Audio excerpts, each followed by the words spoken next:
Welcome to the Deep Dive.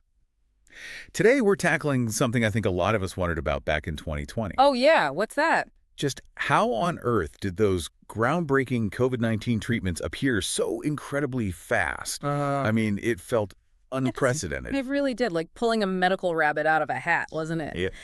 But, what our source material shows, and we've got journalistic queries, DARPA responses, stuff from Vanderbilt researchers too. Okay. What it shows is that this speed, it wasn't some overnight miracle. It was basically the activation of a program that already existed, run by the Department of Defense, by DARPA specifically. DARPA. Yeah, I think I know where you're going. The Pandemic Prevention Platform, P3. Exactly. P3, that's the key. This whole rapid response traces right back to it. Right. So that's our mission for this deep dive then.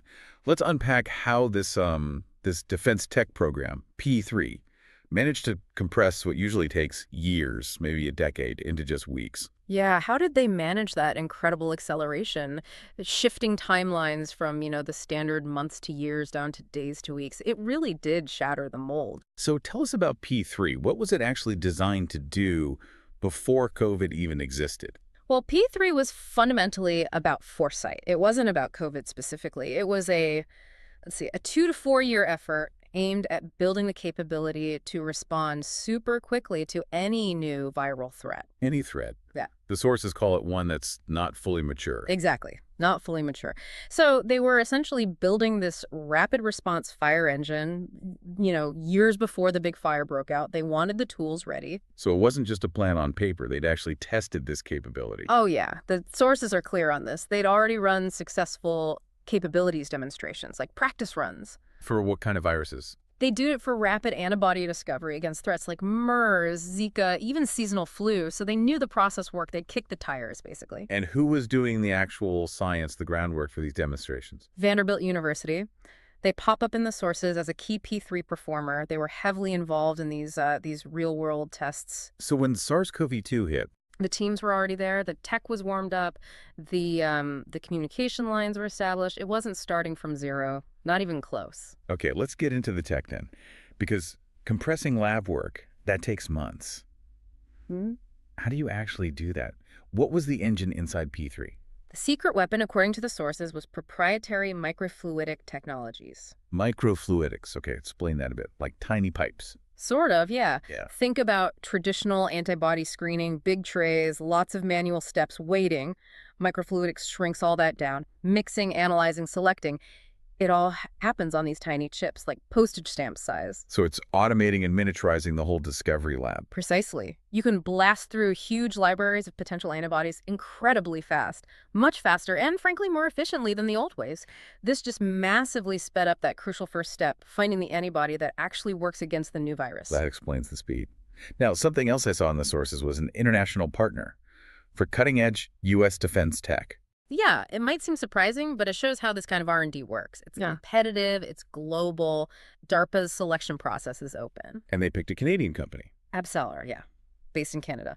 The sources note that DoD policy often treats Canada as a sort of part of the defense industrial base anyway. Right. So it meant that one of the most advanced platforms, this microfluidics engine, was ready to go the second it was needed, even though its HQ wasn't in the U.S. Okay, so the foundation was there. Right. P3, Vanderbilt, Abceller, the microfluidics, it's all primed.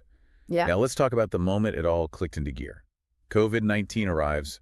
This is where that timeline goes into, well, warp speed. Yeah, things moved incredibly fast. The real starting gun was getting those first patient samples, antibodies from one of the first survivors, actually, in Washington state. And when did that happen? Abceller got that sample on February 25th, 2020. February 25th. Wow, that is staggeringly early. The pandemic was barely on most people's radar then. Exactly. The crisis was just beginning to unfold globally. So who made the call? Who had the authority and, frankly, the foresight to say, get that specific sample to this DARPA contractor now? That seems like it would require cutting through a lot of red tape. It definitely wasn't standard procedure. It needed high-level coordination. The sources point to an intergovernmental working group organized by ASPR. ASPR, Assistant Secretary for Preparedness and Response. That's the one. They made the call to prioritize getting that sample to Abceller immediately. It was a very targeted decision, leveraging this, pre-funded military capability that was just sitting there, ready. And AbCellera puts the sample into their microfluidics system. What happens next? Yeah. How fast was the result? The speed of identification was, well, pretty remarkable. The sources say shortly after getting the sample, AbCellera found 700 preliminary antibody targets specific to SARS-CoV-2. 700. 700. Yeah. So think about that. They weren't looking for one needle in a haystack. They found hundreds of potential needles almost instantly. Greatly increased the odds of finding the best one right from the start. Okay, so they find the targets. But that's not a drug yet. How did they get from identifying antibodies to an actual treatment? That's where the pharma companies come in, right? Exactly. AbCellera didn't waste any time. They signed a co-development deal with Eli Lilly. Lilly, obviously, a major player. Right. That partnership was the bridge. Taking AbCellera's discoveries and turning them into something manufacturable, something testable. And that led directly to the monoclonal antibody treatment, LY-CoV555. Which later got the name bamlanivimab. That's the one, bamlanivimab. And reading through the emails and the source material, DARPA seemed incredibly confident about the timeline. They were making some bold promises internally. They were really pushing it, but remember, they were trying to stick to that original P3 commitment. Getting a viable candidate to a drug manufacturer within weeks, not months or years. And the projections for testing. Super aggressive. There was talk, internal discussion suggesting testing on LY-CoV5555 could start as early as August 1st, 2020. August 1st. That's just wild for drug development. Absolutely unthinkable in normal times. It really shows how much faith they had in the P3 system they built. They believed it could deliver at that speed. Okay, so they have this antibody, LY-CoV5555.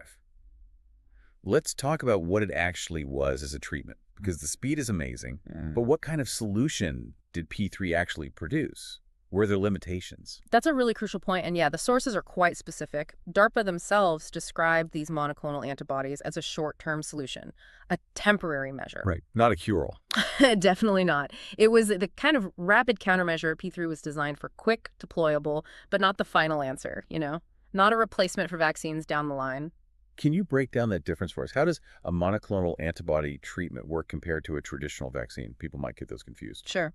Think of a vaccine like basic training for your immune system. It teaches your body over time how to build its own defenses, long-lasting defenses, hopefully. A monoclonal antibody treatment is different. It's more like being handed a ready-made shield.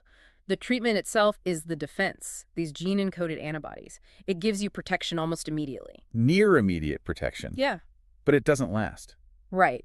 It's prophylactic, meaning it protects you from getting sick or severely sick, but that protection only lasts for a limited time, months, typically, not years like a good vaccine response. It wears off as the antibodies clear your system. So it's a stopgap measure, essential for buying time. You give this shield to the most vulnerable, the frontline folks, while the longer work of vaccine development catches up. That's exactly the idea. Rapid coverage where it's needed most, urgently. And the sources confirmed that was the plan. Prioritize high-risk settings, get antibodies to healthcare workers, service members, people with the highest medical need first. Okay, that makes sense. But here's a point of friction I saw in the sources. You have DARPA moving at light speed, AbCellera identifying targets in days. Yeah. But then you hit the regulatory side, the FDA. Why couldn't DARPA just push this through faster, given the emergency? Ah, yes. The regulatory bottleneck. It's a huge challenge in any accelerated medical response, even with the DoD funding the discovery and moving mountains on the R&D side. Yeah. The path through the FDA remained, well, uncertain. DARPA explicitly stated they had no way to predict how long FDA approval would take. But couldn't they request some kind of emergency fast track? I mean, it's DARPA, it's a pandemic. You'd think so, right? But critically, the sources say that at that time, neither DARPA nor the FDA had an established mechanism, like a formal process, to specifically request an accelerated review just for this type of antibody regimen based on the P3 origin. Wait, really? Even in a national emergency, with a defense-backed solution ready to go? It sounds counterintuitive, but yeah. The FDA's process is built around safety and efficacy, established over decades. It's designed to be rigorous, deliberate.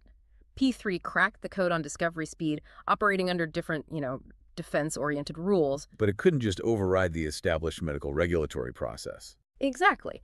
The regulatory phase has its own logic, focused on public safety, large-scale clinical trials. P3 solved the R&D time problem brilliantly. But it didn't automatically solve the regulatory or, frankly, the mass manufacturing logistics problem. Defense acceleration hits a wall when it meets traditional medical oversight. That's a really stark contrast. Instant discovery, then. Reality checks of regulation and scale-up, which leads perfectly into the next step, doesn't it? If P3 nailed discovery, what was the next big bottleneck the crisis revealed? Mass production. Definitely. Getting enough doses made. It's one thing to find that perfect antibody on a tiny microfluidic chip.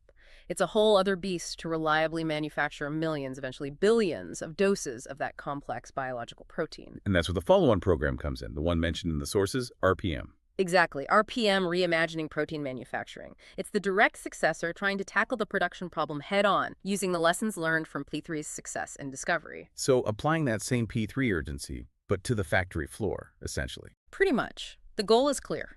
The way we currently make these complex protein-based medical countermeasures, or MCMs, it's just too slow. It creates supply chain nightmares, limits access. Months to years is the current standard. RPM wants to crush that timeline. What are the big hurdles RPM is trying to overcome on the manufacturing side? It sounds technically challenging. Oh, it is. Deep biological engineering challenges. First big one, just getting cells to make more of the protein, increasing the yield, the expression level. Okay, make more stuff. Makes sense. Second, and this is tricky, ensuring the protein folds correctly. Folds correctly. What does that mean practically? Like origami? Kind of like biological origami, yeah. Proteins are complex machines. They only work if they're folded into a very specific 3D shape. If they misfold, they're useless. Worse, sometimes they can be harmful. And when you try to make huge amounts really fast, getting that folding right consistently is a major headache. RPM needs to solve high-speed, high-fidelity folding. And there was a third thing you mentioned, post-translational modifications. Sounds very technical. It is pretty deep in the weeds, yeah. PTMs. Basically, these are like final adjustments or finishing touches that the cell makes to a protein after it's first built. Like adding options to a car on the assembly line. That's a decent analogy. Maybe adding a turbocharger or a specific type of paint. These PTMs are crucial for how stable the protein is, how it interacts in the body, its overall function. Controlling those precisely during super fast manufacturing, that's another huge challenge slowing things down right now. Got it. So RPM is really about building that high-speed, reliable factory for advanced medicines, building directly on P3's discovery speed, trying to get that whole process down from months or years to weeks. Weeks or less, that's the ambitious goal. Fully capitalize on the discovery speed P3 demonstrated. It's the logical next evolution. P3 proved you can find the answer fast. RPM is about getting that answer manufactured and deployed just as quickly. So, stepping back then, when we look at 2020, the rapid antibody treatments like bamlanivimab, the big takeaway from these sources isn't that it was luck or a sudden scramble. Not at all. It was the direct payoff from years of targeted, strategic, military-funded research. That was P3.